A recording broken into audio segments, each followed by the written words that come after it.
Hey, Shauna, how are you? Obviously, a lot of attention, a lot of hype on you coming into your UFC debut. Any extra added pressure, or how's it feel to kind of have everybody kind of anticipating your debut? Yeah, there is a lot of pressure for sure, but I love that. Do you know what I mean? It's what I'm here for, and I have the whole of Ireland backing me, and I couldn't have more support, so I'm super grateful. And we've seen, obviously, Conor tweet about you. He's spoken about you. What does it mean to have his support? Because obviously he's been such a massive figure for Irish MMA. Oh, it's huge. Like, to have him on board as part of my sponsorship team is like unbelievable. And he's been backing me my whole career. Like, he's always congratulating me and wishing me luck in all my fights. So for now to be in the UFC and he's here too, and him to be on my team is it's deadly.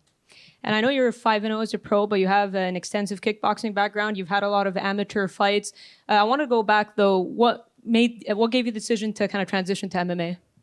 So it was kind of coming to the end of my days for kickboxing. I had won everything there was to win multiple times, and I wanted to go to the Olympics, but I came to the realization it wasn't going to be in the Olympics in my time of fighting.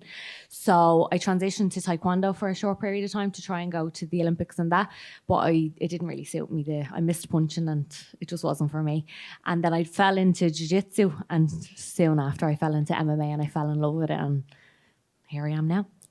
And obviously, we know a lot about your striking. Do you come into this UFC debut hoping to show off your ground game as well, or is the knockout on your mind? I want to knock her out. Do you have a prediction of when you get to do it? Second round. Thank you.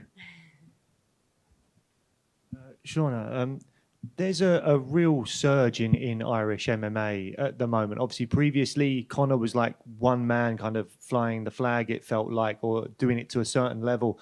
Now we've got Ian Gary, we've got Rhys McKee back in the UFC after being a Cage Warriors champion, Caelan Loughran, and amongst others, Liam McCourt that was here earlier doing well.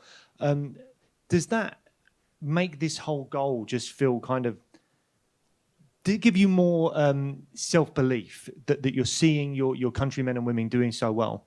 Yeah, like it is an individual sport, I suppose, but I've fought with a team for my whole life. Like with kickboxing, it was always a team kind of thing. You travel with loads of people, so the more the merrier. The more of us that are putting our foot on the mat and coming out and showing everyone what we are made of is better. Like I 100% think like there's loads of Americans, loads of Brazilians. Why can't there be loads of Irish?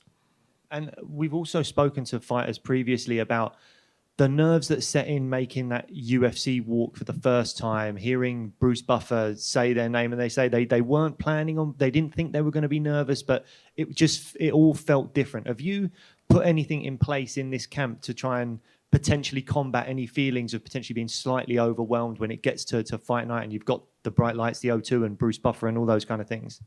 Yeah, like 100% there's going to be pressure and it will be overwhelming, and you feel that in every fight, and I think if you don't feel that, you're not human, but that's what makes me perform. If I was to go out and not have those little bit of nerves and butterflies in my stomach, I wouldn't perform my best. That's all part of it, and that's what makes me Mama B. Thank you. Shauna, over to your left. Hiya. Being a pro fighter is an incredible commitment in order to get to the big stage, but being a mum is a different level, right? So how do you balance both? It's hectic, for sure. But like, if I come home from my morning session and I'm wrecked, exhausted, and I get to look at Jace, he brightens up my day and he motivates me and he gets me going for my second session of the day. I think I have the best of both worlds. Some people work a 9-to-5 job and don't get to see their kids for the full day. The morning I drop Jace to creche, get my morning session in, come back, get to spend the whole afternoon and evening with him before my evening session. So I think I have the best of both worlds. It is super tiring and it is tough, but it's great. I get to see him and his developments and each stage of him coming up. So yeah, I think I have the best of both. And in terms of getting ready for your debut, you've got like Molly's on this card. I mean, have you had the opportunity to actually talk to her and pick her brains ahead of your debut? And has she given you any advice ahead of it?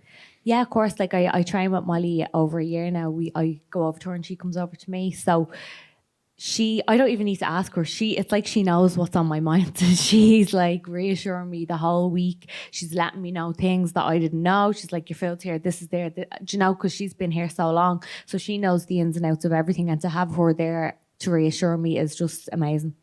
And in terms of the actual walk, when you actually walk through the curtain into the arena, your music's playing, you've got 10,000 people in the building.